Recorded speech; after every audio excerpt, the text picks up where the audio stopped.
Calon psikolog mempersembahkan 6 trik psikologi gelap yang harus kamu waspadai. Pada umumnya, psikologi mempelajari tentang pikiran, emosi, serta perilaku manusia.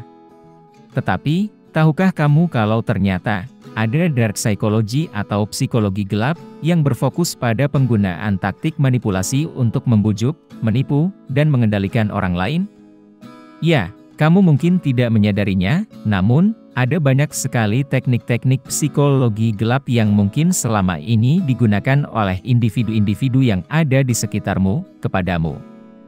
Taktik-taktik tersebut dirancang untuk memanfaatkan kelemahanmu dan mempengaruhimu untuk melakukan hal-hal yang biasanya tidak kamu lakukan. Dalam konten kali ini, admin akan membahas tentang sains dari ilmu psikologi gelap, dan bagaimana hal itu dapat mempengaruhi perilaku dan kehidupan kita. Kita akan melihat beberapa trik-trik manipulasi yang paling sering digunakan orang-orang manipulatif untuk mengontrol sesamanya, sehingga kamu bisa mengenalinya ketika ada yang menggunakannya kepadamu. Jadi, tanpa basa-basi lagi, mari kita langsung masuk ke pembahasannya. Nomor 1, reverse psychology atau psikologi terbalik. Psikologi terbalik bisa menjadi alat yang ampuh untuk membuat seseorang melakukan hal-hal yang tidak ingin mereka lakukan, atau bahkan hal-hal yang mereka tahu tidak boleh mereka lakukan. Terkadang, sulit bagi kita untuk menyadari bahwa seseorang sedang menggunakan taktik ini kepada kita. Biasanya, reverse psychology terjadi ketika seorang individu mengatakan sesuatu yang tampaknya berlawanan dengan niat mereka yang sebenarnya. Misalnya, seorang teman di kelasmu ingin agar kamu membantu dirinya untuk menyelesaikan sebuah tugas yang diberikan oleh guru kalian. Tetapi, daripada meminta tolong kepadamu secara langsung, dia mengatakan, "Aku berani bertaruh kalau kamu pasti tidak akan bisa mencari jawaban dari tugas ini." Mendengarkan hal tersebut, kamu mungkin akan langsung termotivasi untuk membuktikan kalau prasangkanya ternyata salah, dan pada akhirnya kamu membantunya untuk menyelesaikan PR tersebut. Teknik ini sering digunakan dalam berbagai situasi, namun, ini paling sering dipakai oleh para orang tua untuk mendisiplinkan anaknya. Selain itu, trik ini juga umum digunakan oleh para guru dan manajer yang ingin siswa atau karyawan mereka memberikan usaha yang terbaik. Nomor 2, love bombing atau bombardir cinta. Love bombing adalah taktik manipulasi di mana seseorang menghujani pihak yang lain dengan kasih sayang dan perhatian yang berlebihan untuk memanipulasi mereka, agar mereka mau melakukan apa yang diinginkan oleh si manipulator. Di saat seorang individu melakukan bombardir cinta, mereka bertujuan untuk membuat korban bergantung secara emosional pada mereka. Akibatnya, korban merasa berhutang budi dan cenderung tidak mempertanyakan tentang motif atau perilaku dari si pelaku manipulasi. Teknik ini paling sering dipakai dalam hubungan percintaan dan pertemanan, tetapi ini juga bisa digunakan dalam situasi di mana seseorang membutuhkan orang lain untuk membuat dirinya bahagia atau merasa nyaman dengan dirinya sendiri. Seringkali, kita cenderung mudah terpengaruh oleh perhatian dan afeksi yang eksesif seperti ini, karena bagaimanapun juga, kita semua ingin dicintai dan dipedulikan. Namun, perlu diingat bahwa hal ini bisa menjadi sangat berbahaya dalam jangka panjang. Nomor 3, persuasi dan otoritas. Persuasi adalah komunikasi yang digunakan untuk memengaruhi atau meyakinkan orang lain terhadap sesuatu. Hal ini melibatkan penggunaan argumen atau himbauan yang meyakinkan untuk mengubah pendapat atau perilaku seseorang. Politisi cenderung menggunakan argumen persuasif untuk meyakinkan masyarakat untuk memilih mereka. Merek-merek terkenal juga sering menggunakan endorse selebriti sebagai bentuk persuasi. Dengan menjalin kerjasama dengan artis-artis terkenal, sebuah perusahaan dapat menciptakan kepercayaan dan kredibilitas pada produk mereka. Otoritas, di sisi lain, melibatkan penggunaan posisi kekuasaan untuk memanipulasi seseorang, agar individu tersebut melakukan sesuatu sesuai dengan keinginan pihak otoriter. Sebagai contoh, seorang bos dapat memakai wewenang mereka untuk membuat para karyawan melakukan sesuatu yang tidak ingin mereka lakukan. Bahkan, bos tersebut mungkin mengancam akan memecat karyawan yang tidak mau mematuhi perintahnya. Nomor 4. Manipulasi emosional.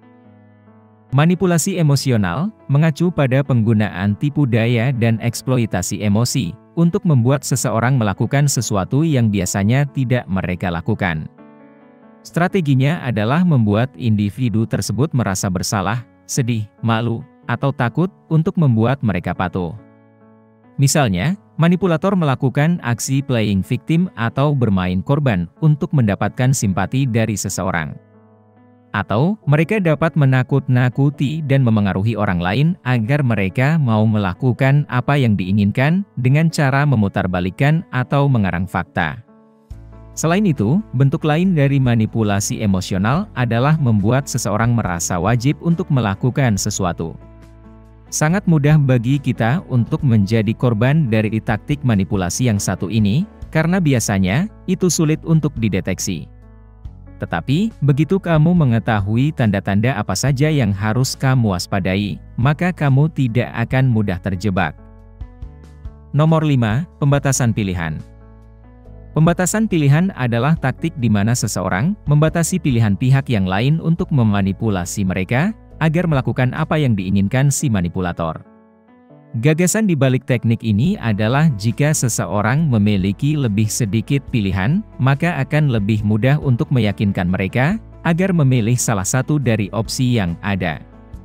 Sebagai contoh, seorang penjual mobil mungkin hanya menawarkan 2 pilihan mobil yang sesuai dengan anggaran dan kebutuhanmu. Dengan cara ini, akan lebih mudah bagi mereka untuk membantumu dalam mengambil keputusan, daripada membuatmu bingung dengan misalnya, 6 pilihan untuk dipilih.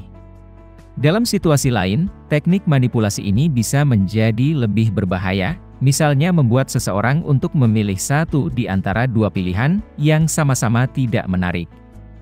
Penting untuk bisa mengenali trik yang satu ini, karena trik ini dapat digunakan dalam berbagai situasi oleh orang-orang yang dari luar, tidak terlihat manipulatif. Nomor 6. Gaslighting.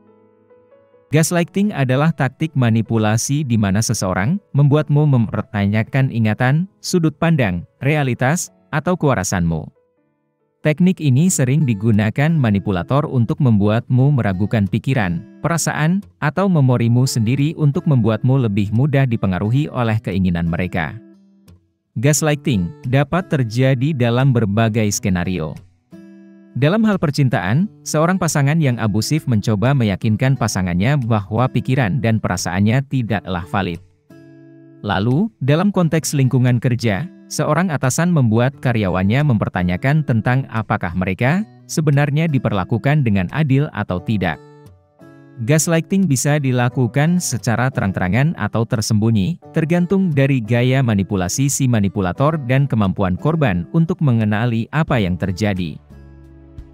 Psikologi gelap adalah alat yang ampuh yang dapat memberikan seseorang kendali atas dirimu jika kamu tidak berhati-hati.